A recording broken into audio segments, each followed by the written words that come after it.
プラズマプロダクションプレゼンツプラズマバースポッドキャスト。 Hey, welcome back to the PlasmaVerse Podcast, and today with me we got Joey Diana. How's Joey?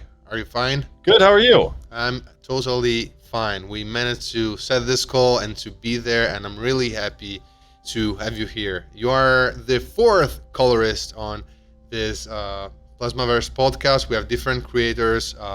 We're going to talk about different things, some of them related to color grading, some of them that might be helpful for filmmakers. And I want to start in the same way I start with Jason. I want to talk a bit about AI right now in the colorist world, in color grading related. What's your your relationship with AI right now, with talking about colors and talking about art and things? What is your vision also? Obviously there's a lot going on in the quote AI space. I'm kind of a snob. I don't even like to call it AI. I like to call it machine learning. Yeah. Because until it can rise up and try to kill me, I don't consider it to be intelligence. Yeah. Right? But machine learning and neural net tool sets that essentially what they do is they take a vast volume of data set in, use it to make a bunch of internal connections and relations, and then from there use it to take an input and give you a computer-derived output that didn't come from one particular set of user instructions, right? Whether that be you ask it to form a sentence, you ask it to write some code, you ask it to generate you an image, right? Those kinds of neural net machine learning models have obviously exploded in this industry and every industry recently, and we've seen varying results of them being useful for some things, amusing for other things. You can make pretty pictures of stuff. I haven't seen really practical usable AI machine learning stuff yet, with the exception of some of the more advanced tools you get in some of the creative software we use, the Magic Mask and the depth map in Blackmagic Resolve. They're both machine learning based, but you're not saying, hey, Magic Mask, grade my whole shot and my whole movie for me, right? Sure. You're saying, isolate this specific type of thing in the image and make me a mask. You're asking it to do something much simpler than some of these generative AI art generators that we've seen come out. And I think that is where it's going to be most useful, where the machine learning tool is doing a specific task under the direction of an artist to make their life easier.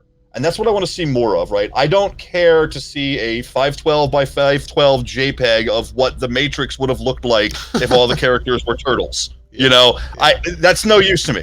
Yeah. But show me a machine learning algorithm that can take a pile of high-res footage and I match it to a reference sequence, then I'm sold, right? Yeah. I want it to take some of the menial, non-creative, what I like to think of as kind of low brain power work that we have to do every day, whether it's eye matching shots in a conform, or even matching lighting and color conditions as best perceptually as we can from shot to shot. I know there have been some tools coming out that have done a pretty good job using machine learning to do color shot to shot matching. I haven't personally evaluated any of those tools yet, but that is the kind of task that I see machine learning really suited towards. Something where I, as the artist, say, hey, I need this done. Mm-hmm. It's a menial, kind of low brain space task for me, but it would take me a lot of time and a lot of effort. Let's offload that to some kind of tool that will handle it, or at least get it 90% of the way there. That's the way Magic Mask and Depth Mat work in Resolve. They're so good because it might not even get the perfect visual effects quality matte in a Magic Mask, but it can get you a matte good enough for most color correction tasks, or it can get you a matte that's good enough to be a hold. What I use it for most is holdback mats. If I have a license plate blurred in a shot and somebody walks in front of it, Magic Mask, grab that guy, use him to hold back from my other effect. Saves me tons of time doing what wouldn't have to be super precise roto, but medium precise roto. I don't have to do anymore. I love that. Yeah. But show me a picture of Alien, but it's actually people and they're all blue. I don't know. Yeah. Like the kind of text prompt image generation stuff that gets most of the headlines doesn't really do much for me. Yeah, yeah. And by the way, your answer was a giant to mixinglight.com, which you are the creator, right? I am not the creator. You're not the I am creator. a contributor. You are one of Mixing the Light. okay, sorry I was about that. one of the very early on contributors. I've been involved with Mixing Light for a very long time, but no, I am not. Sorry about that. I guessed you were, because by being one of your articles readers and by seeing so much from you there, I guessed you were. So sorry about that. But yeah, that's a giant talk. But by the way, by coming on your live session, your articles and everything you did, it's a really nerdy answer, and I love that. I really love that. And about AI on the FP procedure, on the FP I might call it workflow. Are you testing, or have you used something like mentioning Color AI, Look Designer? Are you using it, or I don't know? Have you ever tried them? I haven't evaluated them personally yet. I've kind of looked at them tangentially, but because of the way I work, I try to color manage everything as much as possible.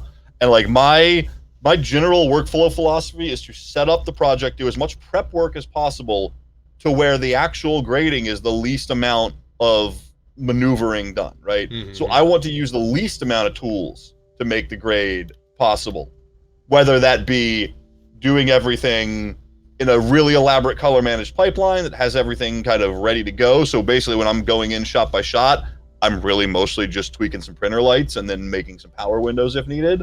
Whether that's, that kind of workflow has worked really well for the projects that I'm doing on. So I try to avoid plugins or outboard software if I can. That is not in any way, shape, or form a discrediting of these tools or workflows with them, right? It's just, I've got 3 machines here in my studio. My partner, Robbie, has a machine at his studio, and we've got an office in Silver Spring. Trying to maintain a fleet of plugins across what we have, 5-6 machines at this point, is a little bit difficult. So we try to keep it at a minimum. So yeah, Color Lab AI, it looks really cool. I have not personally evaluated it at all, so I don't want to say it's good or bad, or I recommend it or don't. Okay, perfect. But to me, I mean, in an overall thing, right, for any kind of workflow for any project, best thing you can do is test, right? Yeah, measure twice, cut once. If you're interested in these tools, get an evaluation copy. If it's a subscription, subscribe for a month or so, and make sure you're familiar with them. Make sure they fit in your workflow. Make sure it's going to work for your project before you just dive in. And I think you'll be successful with any of those tools. Yeah. But if you just jump in and be like, oh, this is going to solve all my problems tomorrow, beep, press these buttons, you're probably not going to get the results you want. And it's not the fault of the tool. Sure. I wanted to connect, to the ADI thing to Color Lab, even for the fact that I'm not using it that much. I'm not using it at all for final project, but I'm fascinated by the way that on the same level, Look Designer just bring on the table another way on working on film print emulation. And yeah, I ask you also about that because it's just another way. But yeah, for sure, tons of creators think that it will solve problems. Actually, it's just another way, to work on, a scenario, a feature, a commercial, whatever.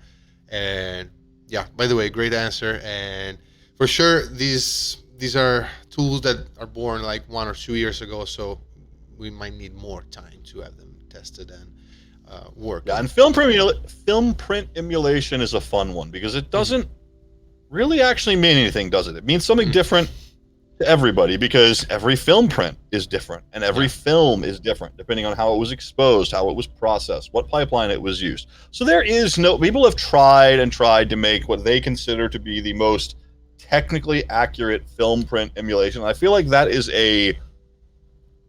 I won't say pointless exercise, but it is an exercise in frivolity because what I think you should, and I love print film and the overall ethos of it. I actually still shoot a little bit of film photography for stills when I can.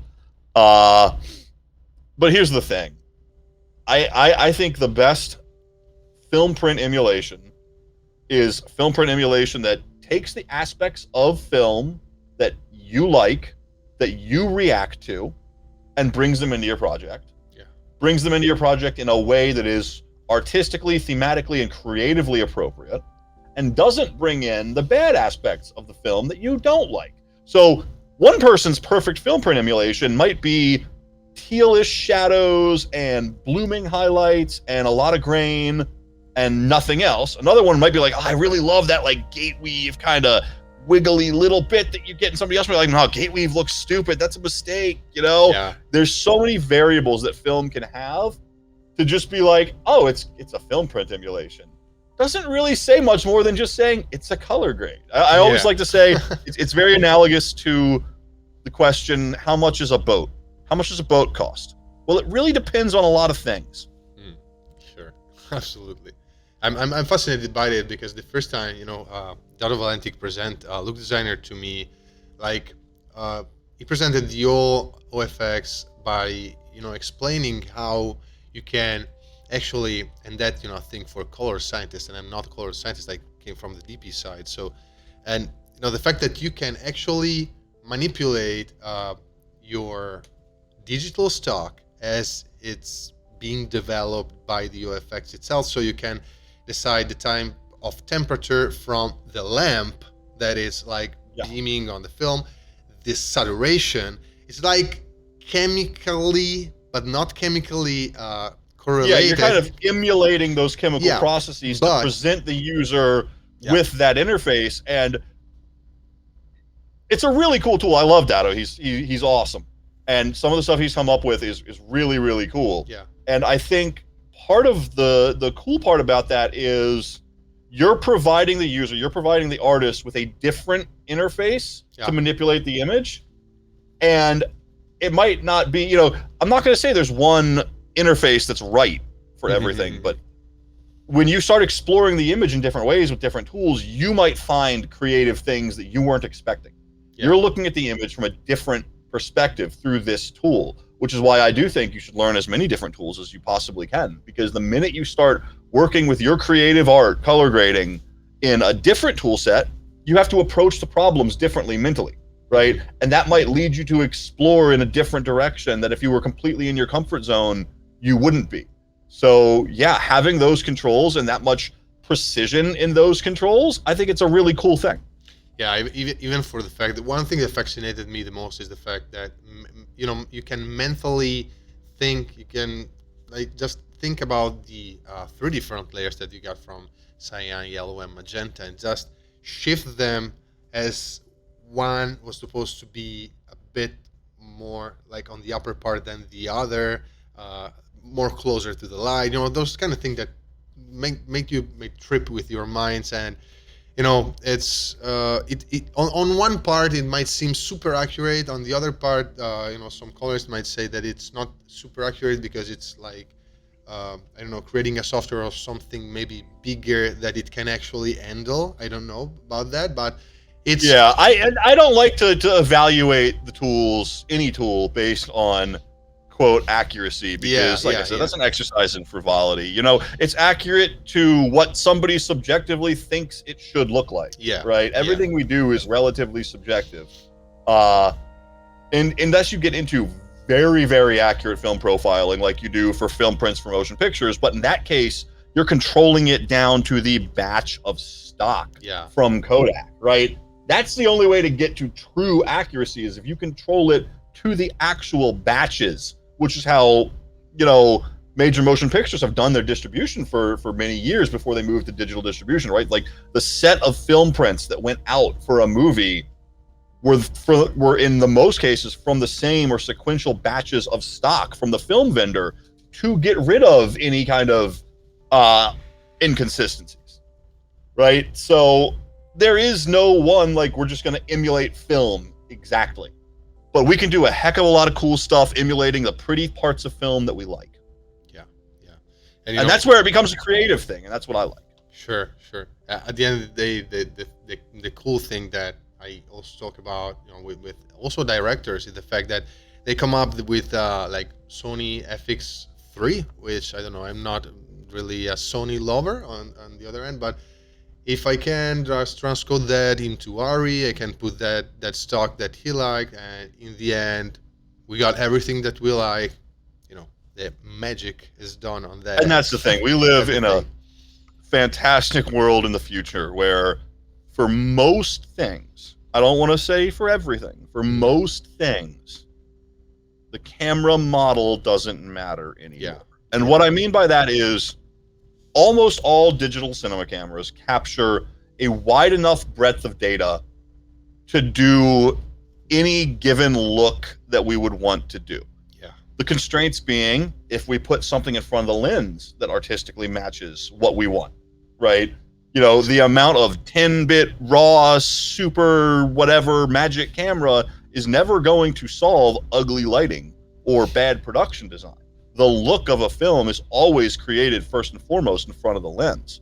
But the actual camera matters less and less and less because they all capture really good wide swaths of data. And now we have pretty good models of what the camera's OETF, or optical to electrical transfer function, how it encodes optical information from the real world to digital information in the computer world. We know what that is. We know essentially how much this particular wavelength of red at this brightness tells the camera to make this digital value, right? Well, guess what? We know all those other values for every other camera too. And we know them for known color spaces that we work in as intermediates like ACES or Resolve Wide Gamut or Baselight TCAM, right? So if we know the numbers and we have the tools to transform from one thing to the other, and we keep a clean pipeline workflow-wise, we're not clipping data, we're not constraining bit depths, things like that, the camera itself becomes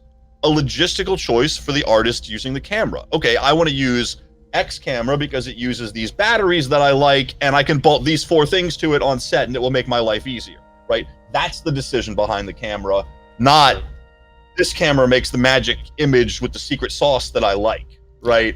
And I think that's an important place to be in filmmaking, because it's gonna, one, it makes things better for the colorist, it makes things better for the director, for the DP, but it also means we can all kind of speak the same language as long as our color management pipelines are well thought out and working.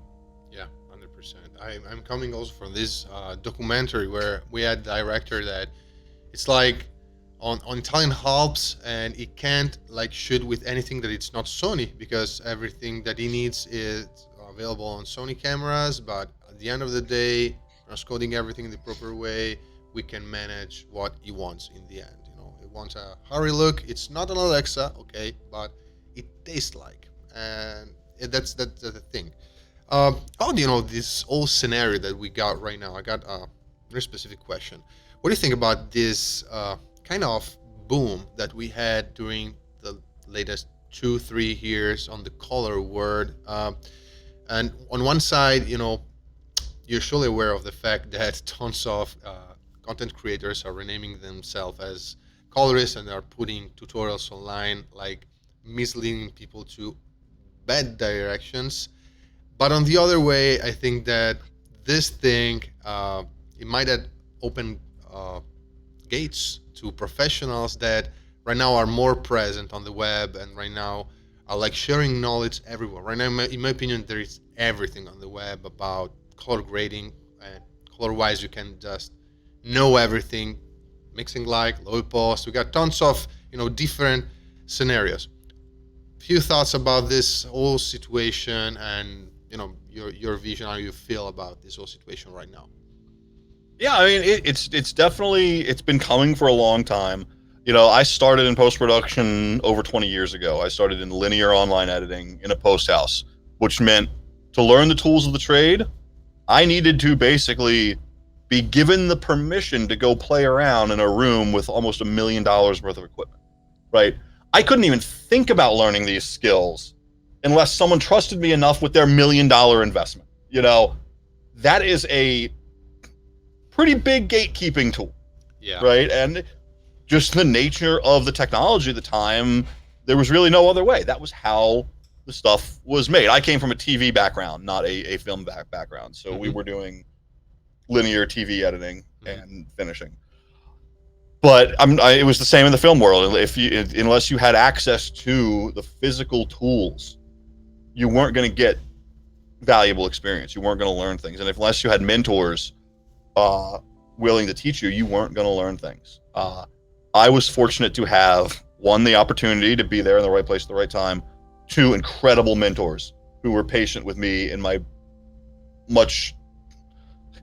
I like to think I've gotten a lot better over the years, but much younger self that might have not been as pleasant to work with. You know what I mean? Yeah. Like mentors that were patient with me, that taught me what I needed to know, not just about the skills of the technical aspects of post-production, but the soft skills of how do you deal with clients? How do you be an artist that other artists want to work with? How do you interact with all of these different personalities that we find in this business? How do you navigate that? Those kind of unsung skills that you can't learn outside of actually doing it and seeing people experience in the business doing it. I was lucky enough to have that at the Post House. Then, it started to get more and more online. We started to get online communities, and there was a lot of pushback from the really old school Post House guys. These are our secrets. This is our secret sauce. We don't want to teach you anything. Being a colorist is a magic secret art. Nobody's going to hire me if anybody can do it. I always found that mentality to be completely flawed, because I don't want somebody hiring me as an artist because I know where the hidden button on the panel is. No, I want them hiring me as an artist, not as just an operator, right? So teaching the operator skills doesn't impact me as an artist at all. It just helps other people come up. And I'll tell you what, also, as somebody who, started out in only as an operator and an artist, and then moved into teaching with Mixing Light and with some other trade shows I've done, speaking events that I've done, I kind of moved into teaching later. You learn more about your craft teaching than you sometimes do by doing your craft, right? When you're coming up with something to teach to someone else, trying to explain the process, explain the concepts, explain your thinking behind an artistic decision, you're essentially rethinking all of that again from a different perspective, and you learn from that too. So everybody wins. Now, when it comes to, you'll always see, yes, there's a million people on YouTube with questionable advice. I don't want to comment on anybody else's teaching or ideas or anything like that. That is completely their business, and anybody in their audience, they can get something from it, get nothing from it. That's between them. If you take something from somebody that helps you learn something, or even if it's just a stepping stone to get you to learn something else that somebody else didn't learn something from, who cares? That's great. You learned something, right? I don't ever think it's bad for more information to be out there. I think that's wonderful. What I think is important is that when you are a post-production professional, right, when you are doing this for a living, you are not just, I want to learn this for my own little hobby videos and I want to have fun because it's cool, which is perfectly valid too. And I'm glad people doing that have the resources to learn now as well when they didn't before, right? But if this is your job, if this is your profession, you need to learn to be an educated education and media consumer in the post-production world, right? You need to look at something that someone is saying and know when they're saying something that probably isn't exactly right, or they're offering a quick solution to a complicated problem that is not going to work in most cases, right? But it looks great in a 5-minute YouTube video, right? It's on you as the consumer of this media that's out there to really evaluate and get what you can out of it and decide what's good and what's bad. Because like anything else, there's good resources and there's not so good resources. It's on us as consumers of that information to decide what's what. Yeah, and the fact is that it's weird that we and also it's important to remember that everybody learns differently. Yeah, so I might look at a tutorial or methodology and say, yeah, I get nothing out of this. This is garbage. Mm-hmm. Somebody else, it might spark something in their brain that leads them down a road where they have some kind of epiphany, and it's wonderful. Everybody learns differently. I'm not here to judge anybody's process for that. Yeah.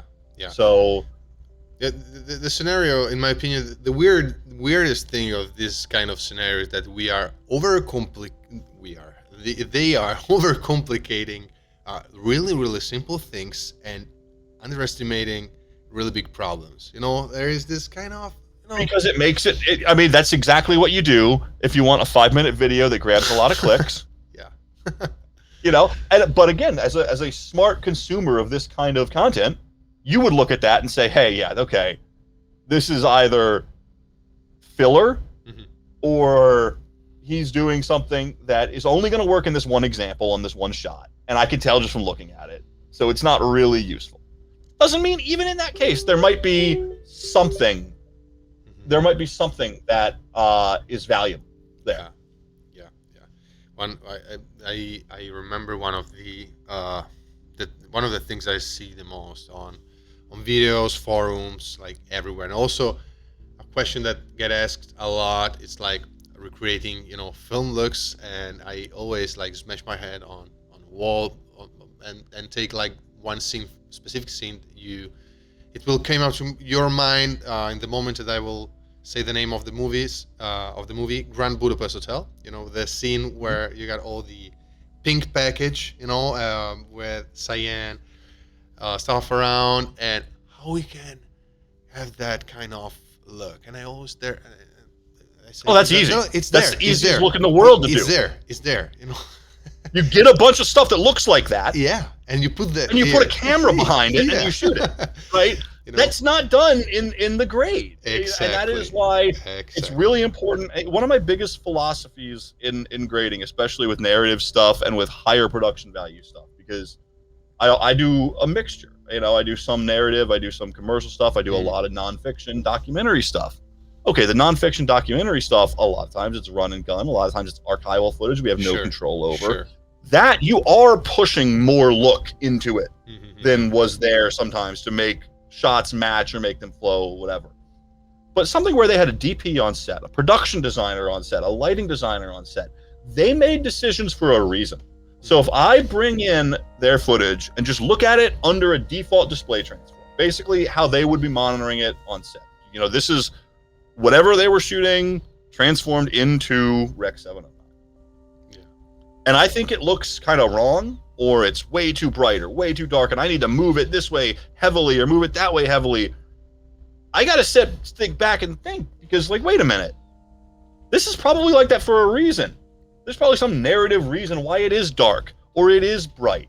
And I need to consider that and respect the photography and the production design and the lighting design first. And it's sometimes it's tough to have that light touch. I feel like that's an acquired skill. Because, a lot of times you want to push things really far and be like, wow, yeah, I made that look so much better. I'm great. But no, sometimes your job isn't to make it look better. Sometimes your job is to develop the image into a displayable image, because we don't record a displayable image from the camera, right? So we usher the image from a camera image to a displayable image for an audience in the way that most respects the artistic vision of the cinematographer and the director and the production designers and everybody else, right? Yeah. And obviously that's a spectrum on whatever projects you're on. Sometimes you get a ad and they're like, yeah, we had 2 lights, we did this in 20 minutes. Please help us fake it to be something that it isn't. Sure, great. I'm happy to help. But your default shouldn't be to look at someone's image, the DP's image and the director's image, and be like, this is broken, I can fix it.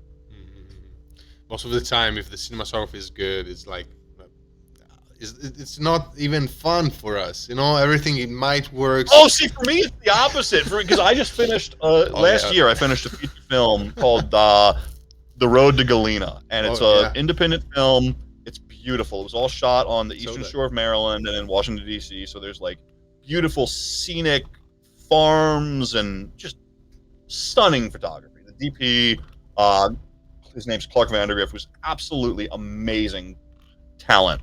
And we developed a little bit of a show look for the entire movie. Very subtle show look, right? But just to give it a little bit of a consistent feel throughout, because the movie took place over a 20, 30 year span of time. So we wanted some level of consistency through all those time frames. So that was the first thing we did. We developed that kind of show look across a couple of scenes. We were happy with it and we locked it in. Then we just started looking at scenes. And basically our process was we picked a few key shots from every scene. We had a session in the suite, picked a few key shots from every scene. I graded them with the director, with the DP in the room. And then I used that as creative baseline to go back unsupervised and grade the rest of the film based on kind of those creative baselines that we had made. And then we came back and did our review and did a couple passes and locked the movie. And it was one of the most fun projects I've ever done because it wasn't heavy moves or big fixes and stuff like that. It was literally just like us three, me, Joe, the director, and Clark, the DP, sitting in the color suite like, yeah, this looks really good. What do you think if we made it like half a point less blue? Do you think that would feel better? I don't know. Let's try that and let's watch down the scene. Let's think about that. Great. Okay, maybe a third of a point less. Yeah, that's the one. Right. So we were able to focus so deeply on the creative side of the details that were so small because the big details, the lighting, the production design, photography was all just great. Right. So we could really dial in and focus on making everything perfect. And I thought that was just so fun. That's great. That's the dream project for me, is when all the creatives are on board, everybody's liking everybody's work, and we're just trying to make it as good as possible. Yeah, you should also be, lucky enough to find a director and the DP and the whole crew that work in that way, and that's the whole thing. I always heard the fact that a DP should, a good DP should try to find, a great director to, tell great stories, illuminate great stories, and visually, speak on great stories. Same thing for the colorist, but on the other side, you gotta have matching, DP and, and also director. Most of the time, in my opinion, not most of the time, but there is like a higher percentage of directors that doesn't really care that much in the end about the tiny detail. They just wanted the story to fit and to like move on. Let's just pass to the next shot, next scene, something like that. But yeah.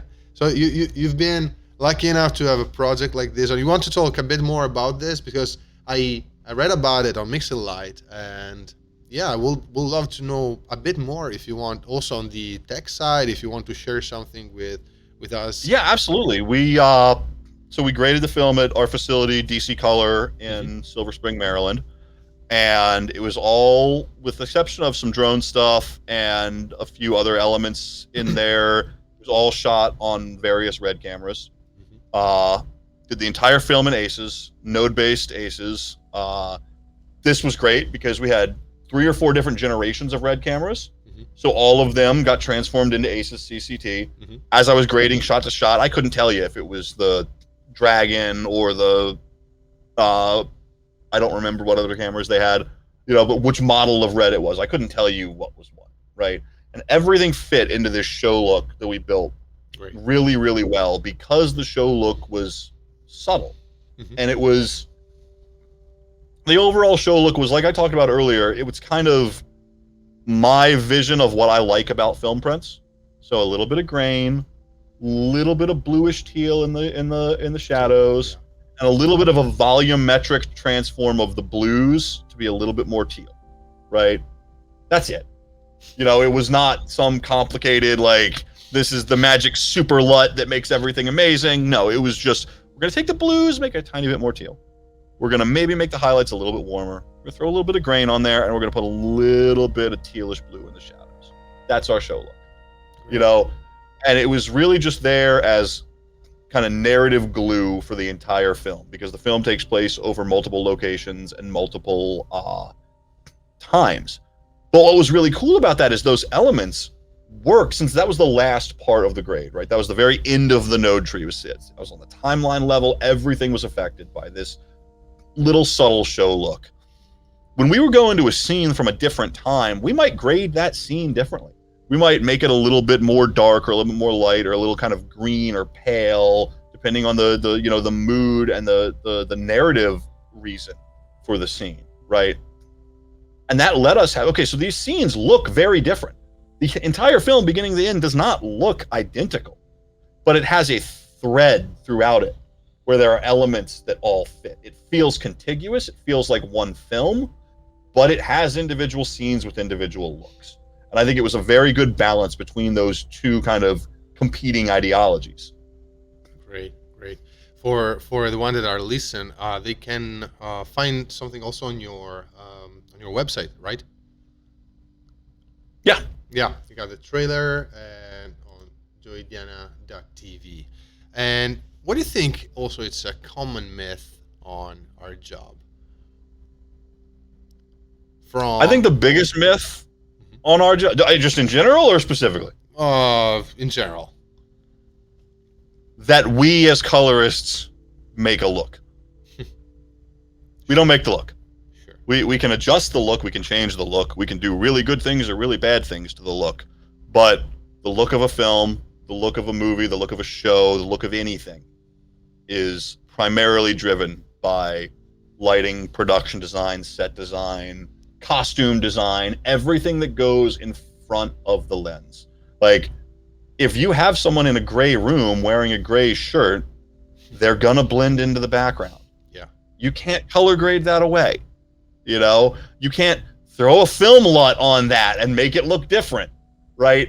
It's still gray on gray, right? So one of the things that I think the best example of this, a favorite movie of mine, color grading wise, from a couple years back, was Prometheus, right? Okay. Yeah. Beautiful film. And I remember when it came out, I went and I saw the movie in the theaters, and I looked at some articles, some like industry articles, and they had some behind the scenes stills of them filming Prometheus. Looked just like the movie. The BTS stills look just like the movie. Like, and I don't think they went in and like graded the BTS stills exactly to match the movie. Their production design work was so strong that when you put the still camera in front of it, guess what? The main color palette is still there. The lighting is still there. The shaping of the scene is still there, right? Those production stills look just like the movie did. And I thought that's just an incredible example of how the look is built not completely in the color suite. And we need to respect all of the creative work that happens before the project gets to us, because we are the very end of a long chain of artists. Yeah, and I love the fact that you mentioned more than one time to respect not just cinematography, but everything that is just before our final, touch. And what was the biggest challenge that you faced in your role or in a specific project, and how you tackled it? Oh, I don't know. I've had a lot of challenging projects.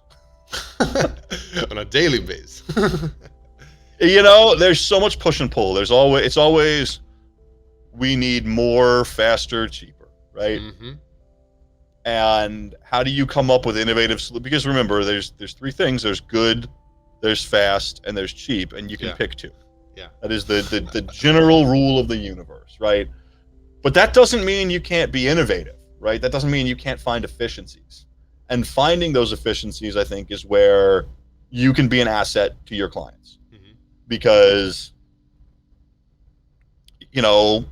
coming up with good color management. So you spend less time fighting the image and more time grading the image, right? Prep work. I always liken prep work, whether it's grouping interviews in a doc or setting up a node tree for your project that's really well thought out and tested before you start working. And so you don't realize halfway through that you need something that you didn't pre-build, right? Mm-hmm. Prep work, it's like painting a car, right? Doesn't take long to paint a car. Painting a car is easy. Anybody can paint a car. You point a gun at it, you wave it around. It's not that hard, right? It's hours and hours and hours and hours and days of prep work, sanding, body work, molding, and everything else that allows the paint job to go quickly. And I'm giving too much credit. It's not easy to paint. But you know what I mean, right? Like the actual painting part happens quickly and is the least directly skilled part of it. The hardest, most important is in the prep, the foundation that you build for the project. So the more you can get things and problems solved in prep, the better position you're going to be when you're grading, which means your grade's going to go faster, it's going to look better, and when wrenches get thrown in the works, you'll be able to move, right? If you are locked into a workflow that you built not knowing that something was coming or not expecting something because you didn't test in advance, and then a wrench gets thrown in the work and you end up having to go back and retrace your steps a bunch, that's gonna kill time, you know? Whereas if you had done your prep work and done your testing, ran the workflow all the way through, and you feel confident in this workflow, then when they throw wrenches at you, you can kind of move, and you can move quickly, and you can adapt. So I'm a big believer in prep work as the solution to problems before they happen. Yeah, great. And there is like a fun part also in the prep work, getting everything with your time. And people don't always get that. Like to sit down and think about what's a way to do this that's new and different and cool and can improve how I did it last time. That's a fun thing. Get into it. You know? 100%. People want to jump right into the grade and start moving trackballs around. And yeah, that's fun too. I love that. But a little bit of prep can go so far. Yeah. Measure twice, cut once. Just thinking while like building a specific tree and thinking how great will it be to have it managed properly for those type of shots. Maybe you got tons of skies, or maybe tons of shots with ocean or the seaside, and you're like building for that. And that's, in my opinion, a really great part.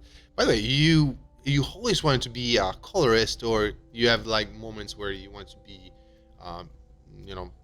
DP or just filmmaker, or you just pass different scenarios? I've always been in post. Okay. Always post for me. Like I said, I started off in linear online editing, so I started off in finishing. But there was less of a color factor in the linear online world in television because, we were shooting normalized images, right? In most television, we would color correct. We would adjust the pedestal or maybe RGB, tweak things a little bit. But we were taking a Rec 709 image that was already viewable, right? And we were just tweaking it.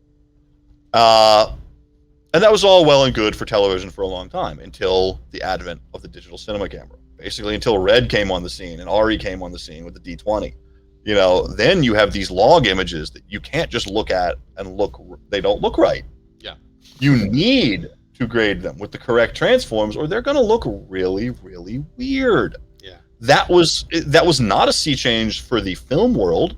The film world had always been working in an intermediate. They would shoot a negative, right? You can't just look at a negative and watch the movie in a negative. That would be crazy. You can't just look at a log or a raw image and watch the movie like that. That would also be crazy. But in the television world where I started, we never had that. We weren't working in an intermediate tool set or intermediate space when I started out.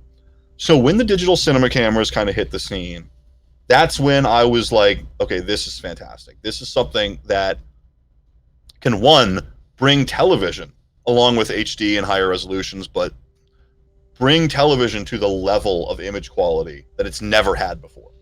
And we see that every day now with with TV shows that look like movies and movies that look like TV shows and vice versa, right? There's no real distinction in production value anymore.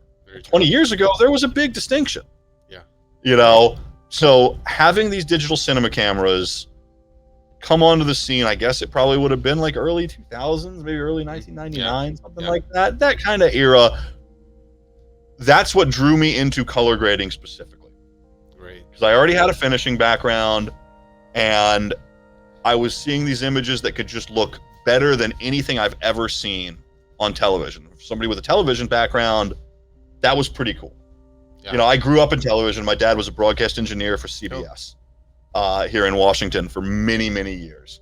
So I've been around news, television for my entire life, which I think is it's a different approach to coming into the industry than a lot of the film people have, because I've never dealt with film. I've never, besides shooting my own stills on film for my own like hobby purposes, I've never professionally worked with physical film. Yes, I've graded some things that came from film scans, but I don't have a deep film background as a lot of colorists do. I have a deep television background.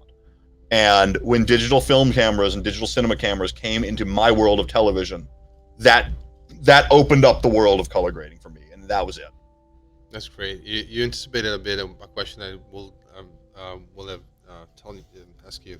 About another revolution for tons of creators that are a bit maybe younger, and that was the I call it the 5D Mark II revolution, like around 2009, yeah. And I still remember, it's still there, my 5D Mark II. I remember the fact that I was like looking at, I guess it was Dr. House that they filmed like two shows with the 5D Mark II. And it was kind of strange to me having a DSLR that has been used on that show. And, how you lived though, that kind of moment where, DSLR came to the mid-professional market, even here in Italy, have been used on tons of. It was the start of what I talked about earlier of Yeah. the camera mattering less and less. Yeah, exactly. And it's democratization, right? If you had told me, 15 years ago that I could have the absolute top of the line color grading system for $300, like that's crazy talk. Yeah. Right? The prices of everything from software to equipment to everything have gone down so much. And to me, I think that's a wonderful thing because it's not only on the low end, right?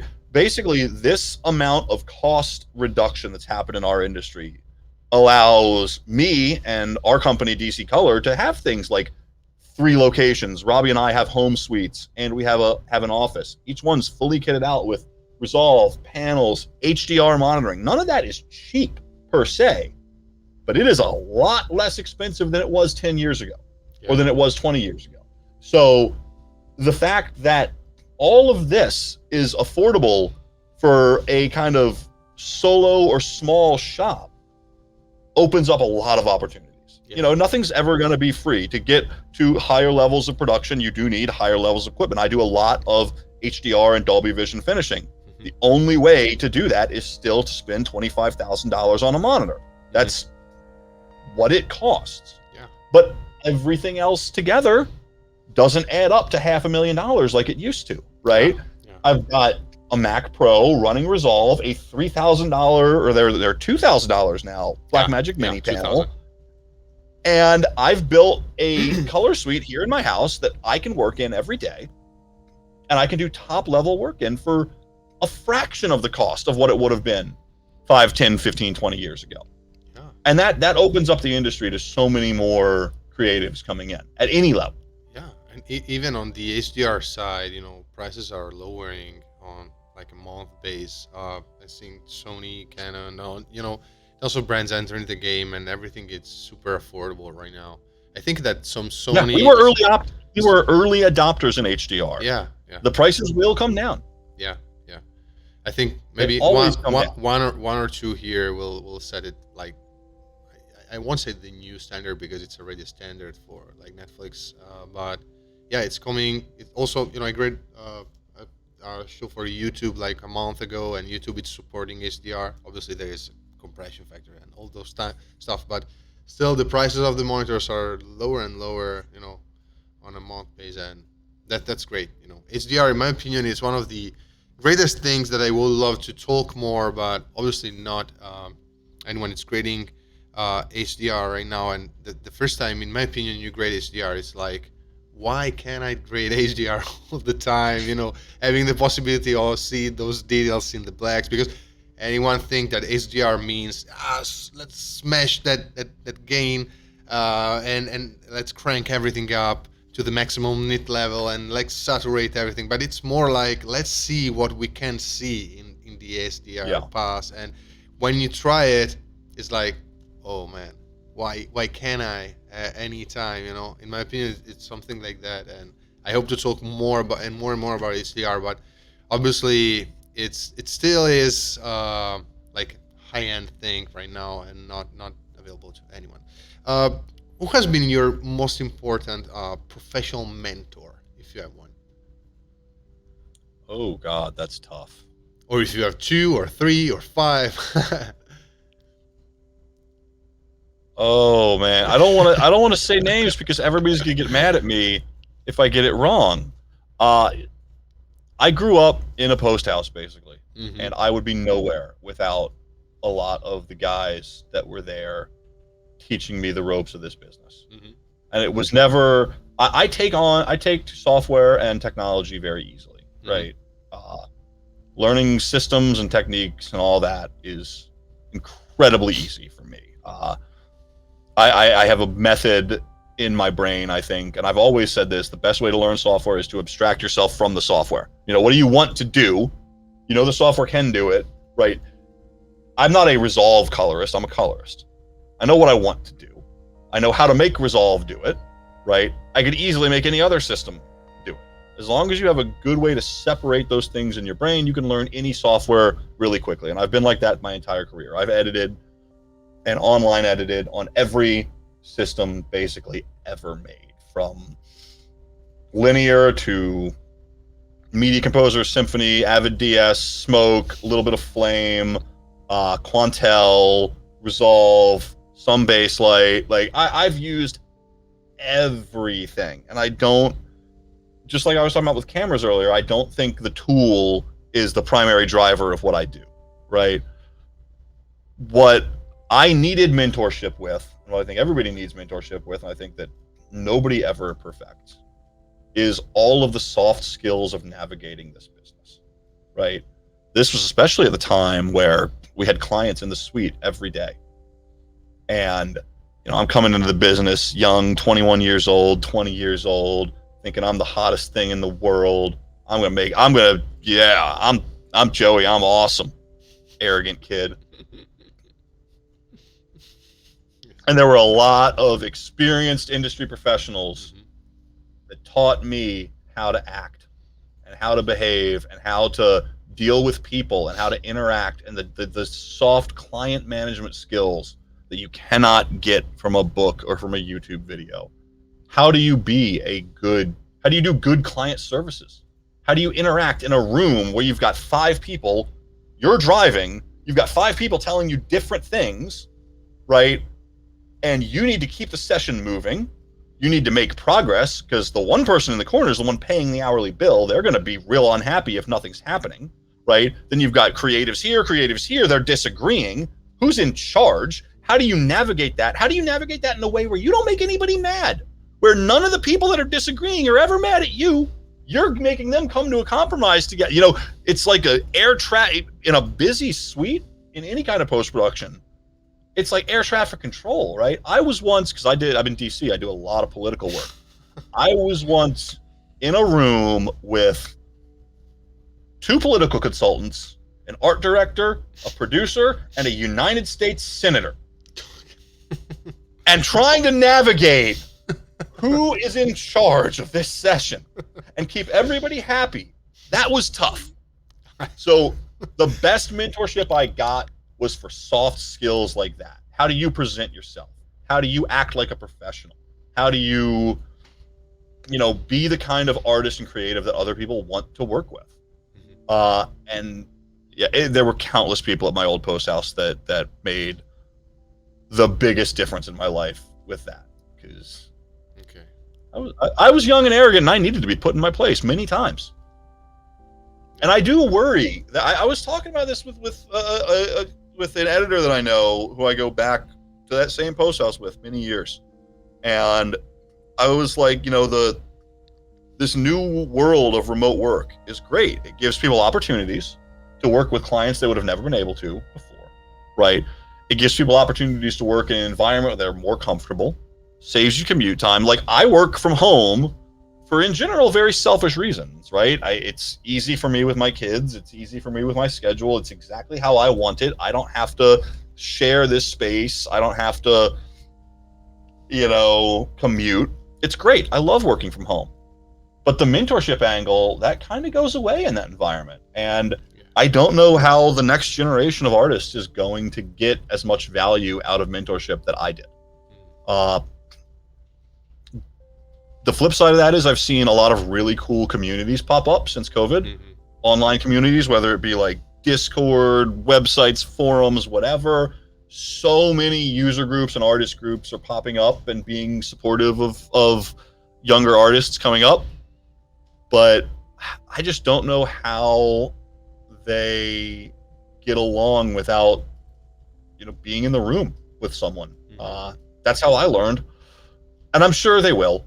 It's always the old guy always thinks that the kids are not going to be all right. The kids are going to be all right, but it's something that I think all of us in this industry need to consciously think about is how do we nurture the next generation in this new world? How do we come up with new ways of mentoring the next generation in this new post-COVID world where we're all working remotely because we have established careers and we can work remotely because we're selfish, right? How do we give back to the community a little bit? I don't know the answer to that, but it's important that we think about it. Yeah, but still, I think that you and many creators online are doing a great job still remotely. There's not the thing that we're not in the same room maybe, and there's not human contact that still is like really, really, really important. But still, for the situation that we have right now, I think that the overall community is moving in a pretty good way. Even from our community, I see from our Discord server and forums that people is active, is passionate. They want to help. They want to grow. They want to know more, and that's a great thing to see. And before we wrap up the episode, I want to ask you something more. And what occupation other than your own you would like to try? Fighter pilot? Can I be a fighter pilot? Yeah. Yeah, fighter pilot. That's great. No, when I was a kid, I wanted to be a fighter pilot. And then I learned that you had to be like really disciplined and follow orders. I don't do well with that, and it didn't go very far. No, it's hard because I've been in post-production for so long. I don't know what else I would do besides post-production. I love it. I love the industry, the community, the work we do. It's a ton of fun. Maybe I every so often I joked I'm going to quit and become a motorcycle mechanic. Oh, okay. Just to let you know, Jason would love to program video games. So just let you know about that. And you will love to recommend movies or books, 3 movies or 3 books to our audience. Okay. On a general basis, even if it's not specific about color grading or if the movies are not maybe too post-processed and just simple, clean, and working. I don't know. Books, color grading. 2 best ones. Alex Van Herkman's color correction. Yeah. And Da Vinci Resolve manual. They're like, it's very deep, that manual, but it is legitimately worth going through. Maybe not page to page, end to end, because I think it's up to like 4,500 pages now.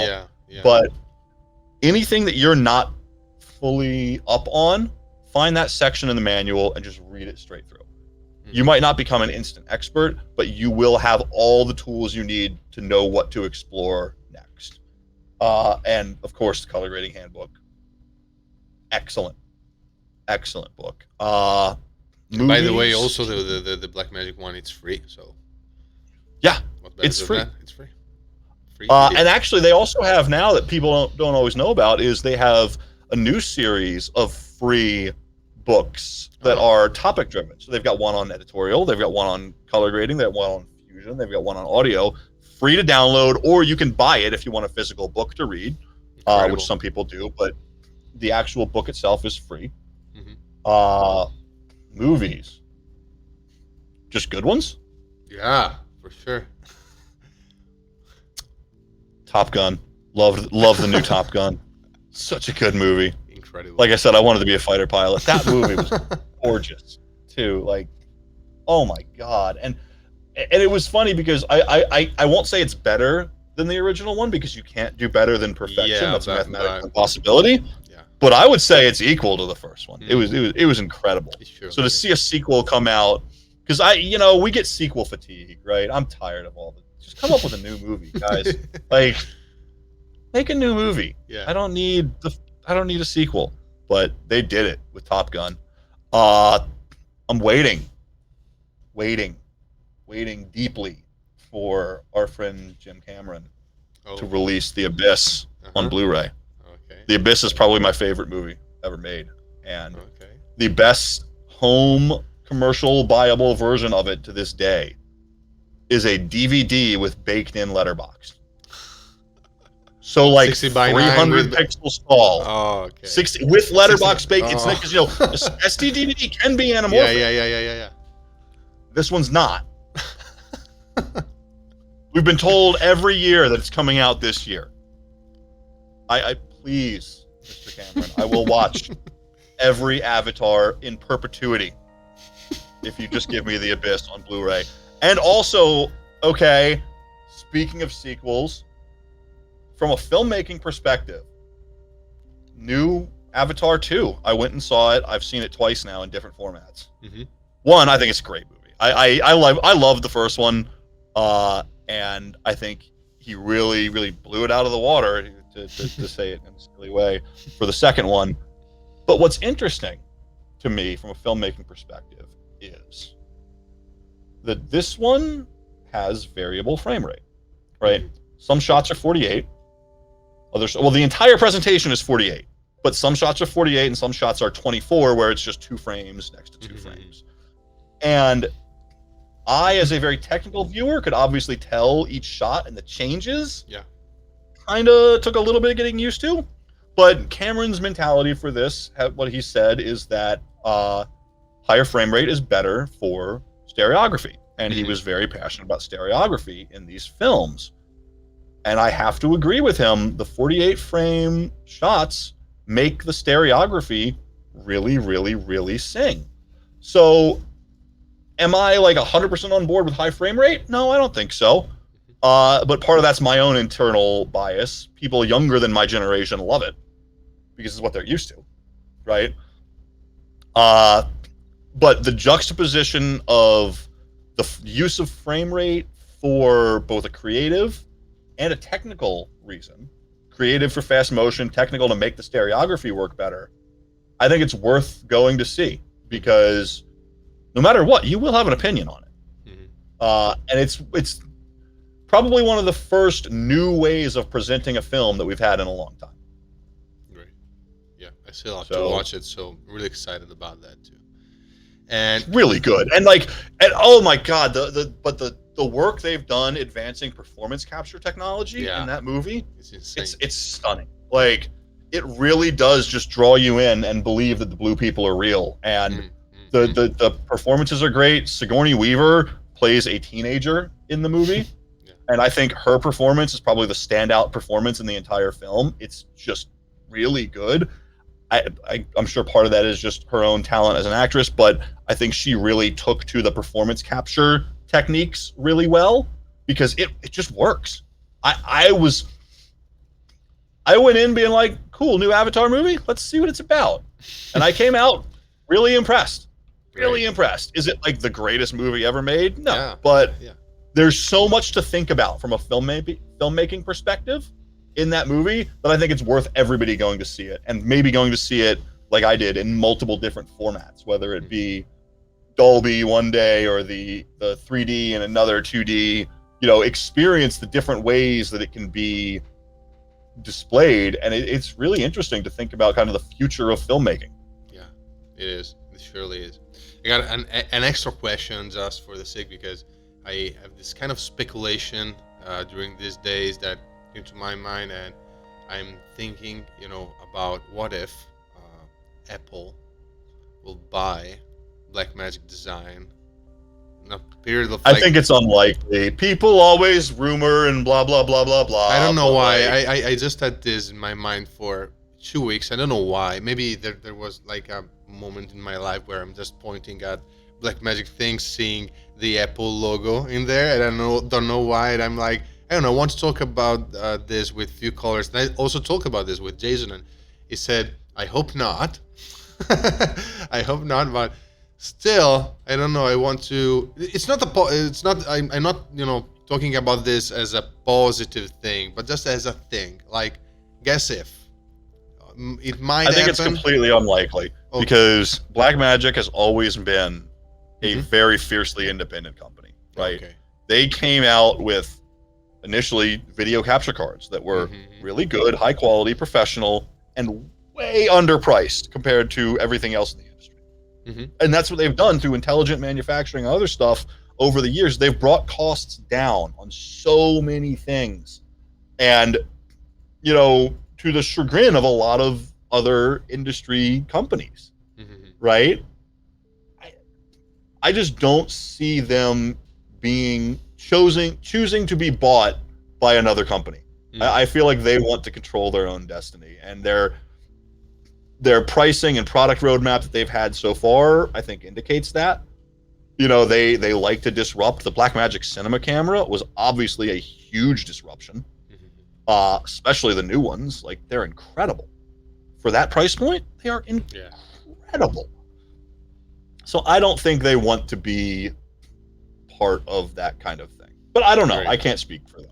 No. It's a great thing to know. And yeah, in the end of the day, you know, thinking about what they did during the years, that completely makes sense. And to wrap up our episode, where can listeners find you online? What do you want to bring them now? I'm on Twitter. I like Twitter. You like Twitter? There's I guess Twitter's bad now, right? No. I've never been a Twitter user, so I can. I always liked Twitter because there was a whole lot of really good post-production stuff on Twitter. Oh. I hope it doesn't implode. Oh. It might implode. Okay. I don't know. I hope it doesn't. But you can find me on Twitter. DC Color is the boutique finishing and grading house that Robbie Carmen and I partner in. DCcolor.com. You can see some of our work there. And I am a contributor on Mixing Light as well. Great. Great. And it's been a really great nerdy chat, Joey. Really glad to have you here. Really glad to have you on our podcast, and I hope to have you again soon, you know, talking about more in-depth stuff. Thanks again. Awesome. Thank you so much.